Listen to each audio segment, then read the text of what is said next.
So hello, welcome to Blake's Den, another lockdown progress video.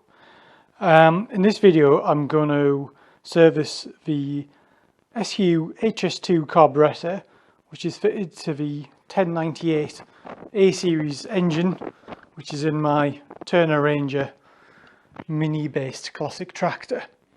I thought I'd just put this together as a little video showing you what to do. It should be the same process for any A series engine with an SU carburetor. Both the HS2 and HS4 are very similar. But yeah, first thing I need to do is to pop the bonnet and show you what the problem is. So firstly, why am I doing this? Well, I've had an issue with it running quite rough and also using quite a lot of fuel. I bought some brand new spark plugs, and yeah, if I just hold that against the white, you can see how foul they are, and that's like, I don't know, 10-20 minutes of running. So the mixture is completely out. I've been through the ignition system. I'm fairly happy. I've checked the static time, and it's had a recent distributor cap, new spark plugs, the HT leads fine, so I'm happy with the spark side of things. But I have noticed some issues with the carburetor. So the carburetor is at the back there. I'll go around the other side and show you in more detail later on, but the float chamber has been overflowing, so the float hasn't been shutting off, which means it's probably putting too much fuel into the carburetor, making it rough. And also the bearing jet tube which sits underneath has got some damage on it. It's bent, so that is making the mixture not right, and I suspect that the needle in the carburetor is also bent. The piston inside the carburetor is not sliding up and down smoothly either, so there's a number of issues with it. So I think it sort of needs to be taken off. It needs to be looked at. So right, I'm going to get you set up over the other side and I'll show you the process of removing it. So this is a better look at the carburetor. That's the flow chamber, which keeps on overflowed, and that's the pipe. Fuel pipe comes in, fuel pump down there, line going out to the fuel tank. No fuel filter on this. That's something I want to fit as well.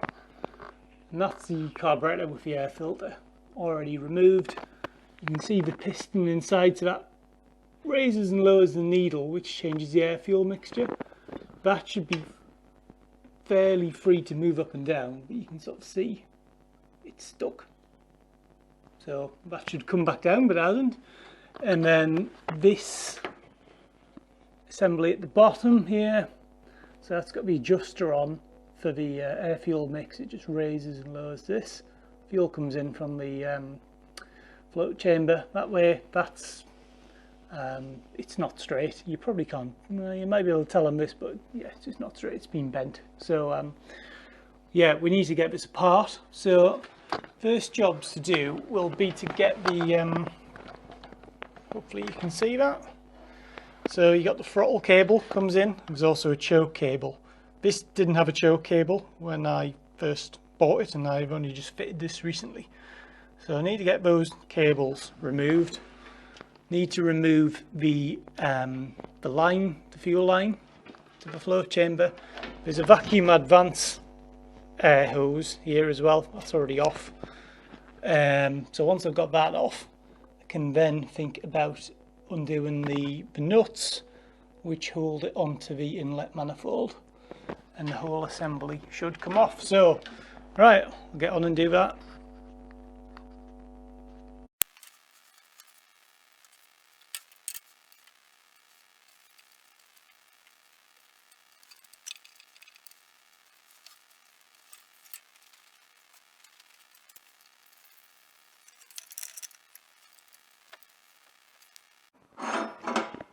So to get the nuts off, you've got to use a spanner because you can't get in with a socket.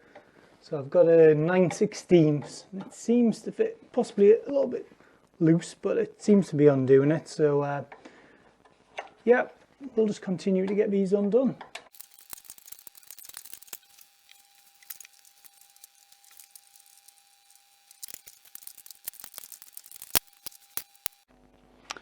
So that was fairly easy to get the carburetor off.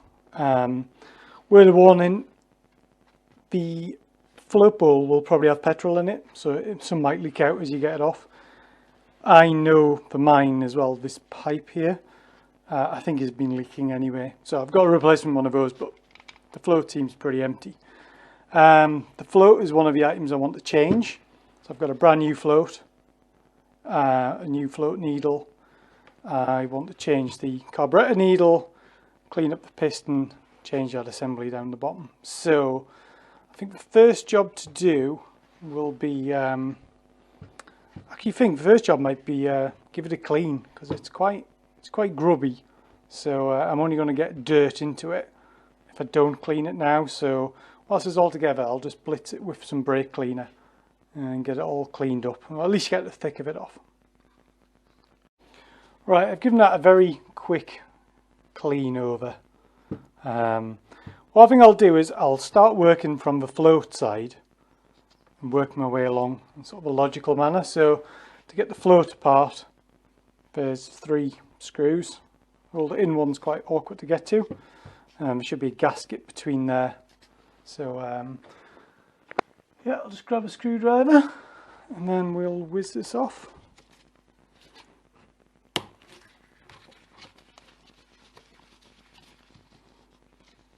From memory, those screws aren't particularly long.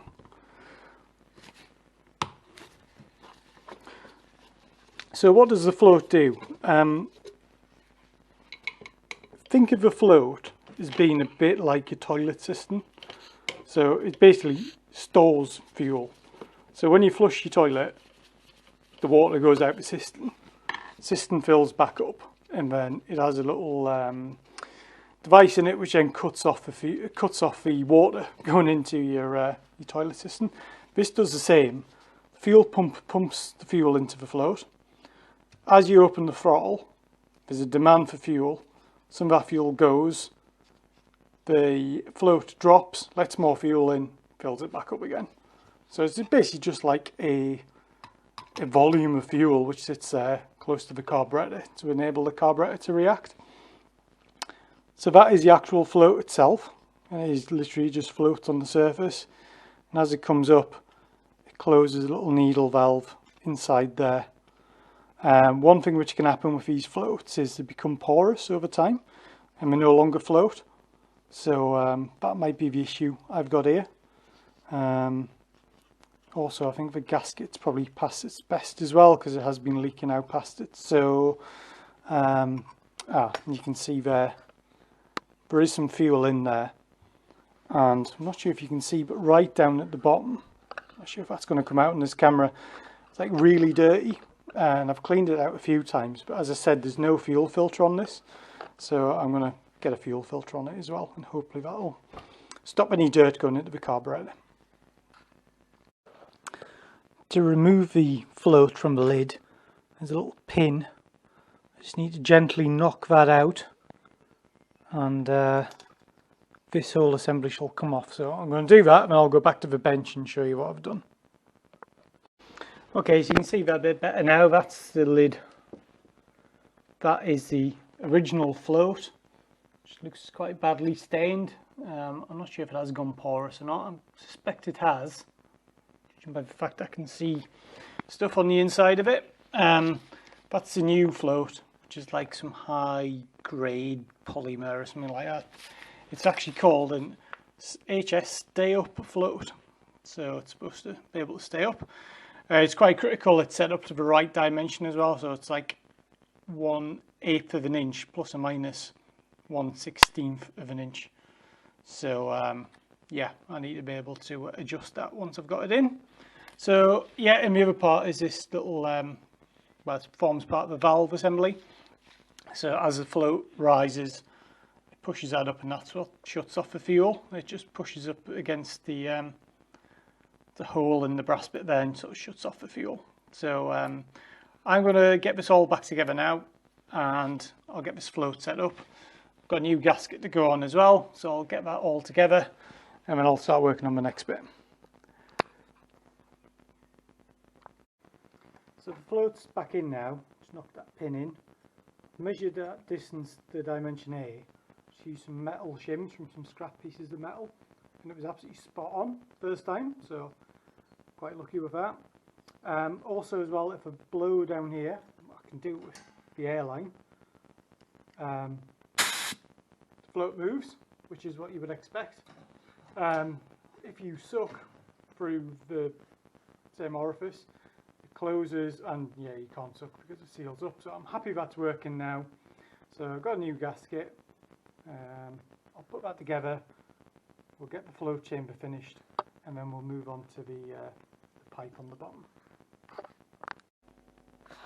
Right, so the next job is to remove this whole thing, which is called the bearing jet assembly. Got a new one here, genuine SU. So there's one nut to undo there, and then you need to undo the lock nut, which is up the top here. So yeah, I'll just take that off, pull it out of the way. When this comes off, the carburetor needle will be behind. So I'll explain what that is in a second. So that's the assembly off. You can sort of see it's very skew, and yeah, I think that was one of the issues. Looking at the piston now, you can see the piston has returned back to the bottom, which it wouldn't do before. So the fact it was jamming up meant that it was probably richening the mixture too much, and that was causing the rough running. So this is the carburetor needle here. We'll take a closer look at that in a second. But yeah, you got to be really delicate with them. I'm changing this one. I've got a replacement one, but you've just got to be really careful you don't damage them. Even the slightest bend can cause the whole system not to work right. So just be really, really careful with them. Right, I've got the new assembly to make up out of parts. So I'm going to put those together, and then before I put it on, I'm going to take the needle out. That's a new assembly made up. It's got a little rubber bung on the end just so it doesn't get any damage or dirt into it. That needs to come off. That's the old one. That old one's got a bit of a bend in. That's a flexible pipe. The reason why is there's a little hole there, and that needs to line up with the choke assembly. So as the choke moves, this arm here pulls the whole assembly down in and richens the mixture. Right, as I said before, I need to get the needle out. So to do that, there's just 2 screws. So I don't know if you can see that. Get you in a better position. So 1 screw there, 1 screw there. That whole piston top will come off, and then inside there's a piston and a spring. So I just undo it carefully and remove those very carefully. I'll try and clamp with some device and show you how to do it. Right, so the 2 screws are undone there. So if we just carefully lift this up.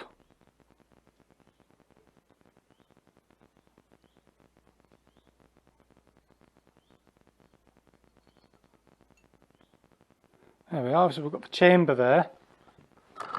We've got the big long spring, and then the piston with the needle in. So let's get this over to the bench and check out what we've got.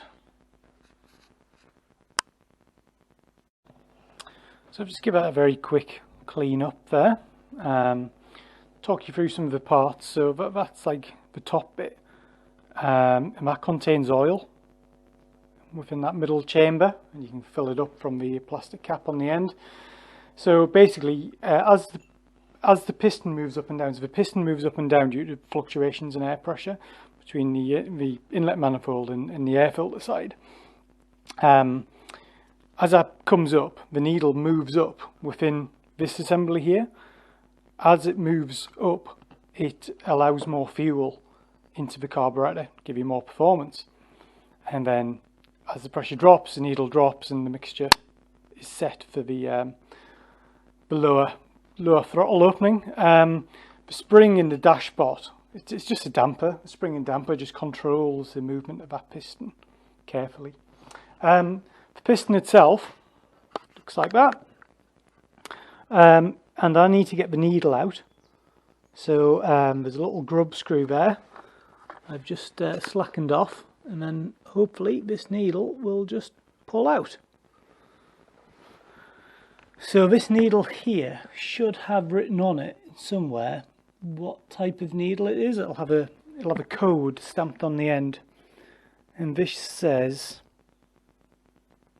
I'm trying to look at it, I don't think the camera will focus on it, H6 it says. So I know from my research that the needle I need for a 1098cc A series is an AN, or Alpha November. So that's the needle I should have. And actually you can see that needle, the new needle, is probably fractionally longer. So that means the mixture will be leaner, which hopefully will cure my running problems amongst all the other issues I've found. So, right, I'm going to get this back into the piston. We'll get the piston back in, we'll get the damper assembly back on, and give it a good clean, and we'll get that pipe on, and then we'll get it back on the tractor and see how it goes. Right, that's back together now. Seems to work quite well. If I just put the camera down a second, you can see the piston on the inside. So underneath you've got a little button. It's just a rod on a spring, and that's used for setting up the carburetor, which I'll show you later. That lifts the piston. You can see the piston's running nice and smoothly and it's closing all of the way. So happy with that. I'll get this back on the car now. I have got some new gaskets to go on. It's the old gasket, some new ones. Yeah, looks a bit second hand that now, so I'll clean up that surface, get this back on, get it all connected up, and then yeah, we'll see what's the next job. I think the next job after that will be fitting the fuel filter. But let's get the carburetor back on first. Before I fit the carburetor, I've just cleaned that gasket surface up.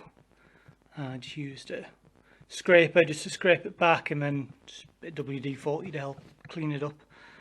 So both the surfaces are fairly clean now, so I'll get the new gasket in, we'll get this mounted on, and get the fuel filter fitted. So the carburetor is back in, all fine. Just got a bit of problems with the choke cable. It's actually broken at that end, just the part I had lying around I fitted the other day, so need to order a new one for that. For now I'll run it without the choke and just manually operate it. Right, I need to get the fuel filter in. So the fuel filter, it's like a washable or removable filter on it.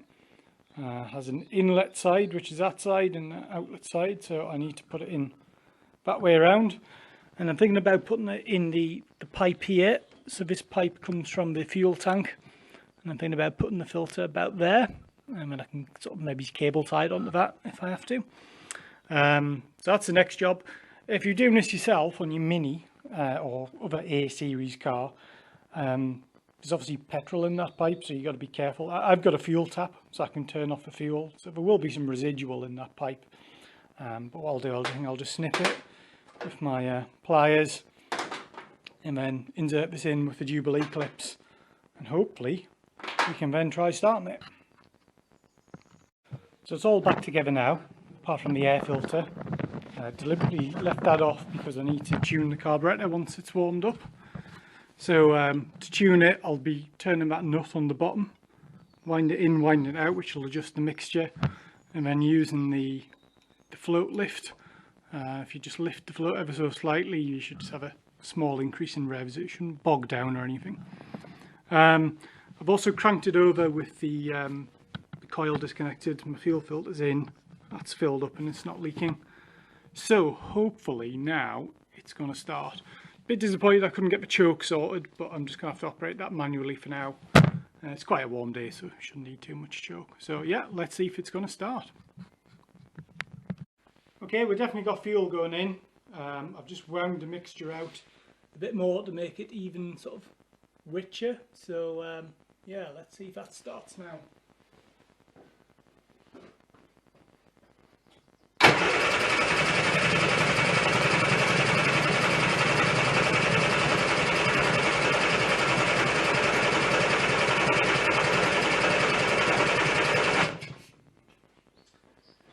No, not even a cough. So let's go through the basics and check we've got a spark.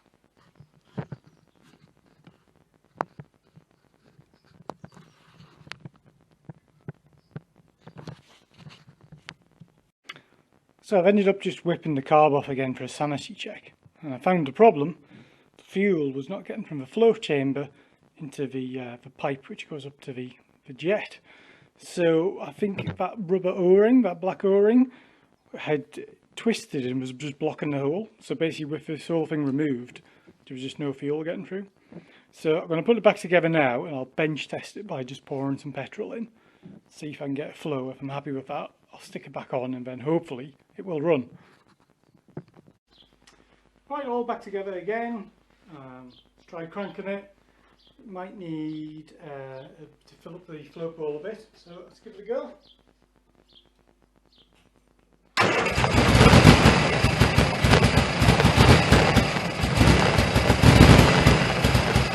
little bit rough because there's no choke on it, but this is running, so I'm going to get it outside and then we'll give it a good long run.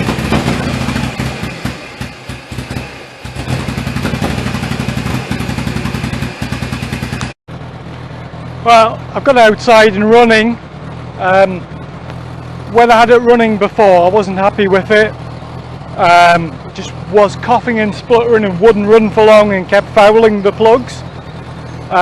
Turned out I had the gap incorrect on the points, so I fixed that, and yeah, it runs quite well now. So just letting this warm up a bit, and then I'm going to do the carburetor adjustment and then do the final job, which is put the air filter on.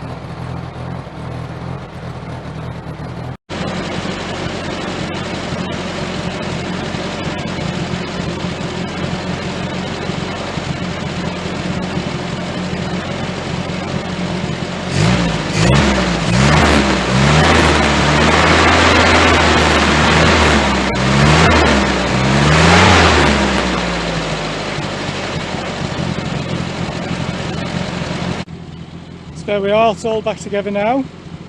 All seems to be running quite well. I did have to service the points at the same time.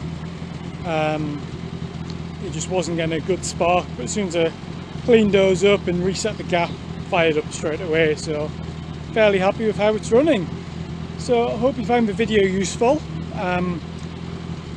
Don't forget to like, comment, subscribe. It costs you nothing to do that. I really like to see the comments on the videos.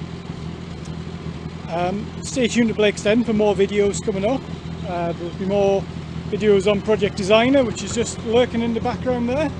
So yeah, thanks for watching, and I'll see you in the next video.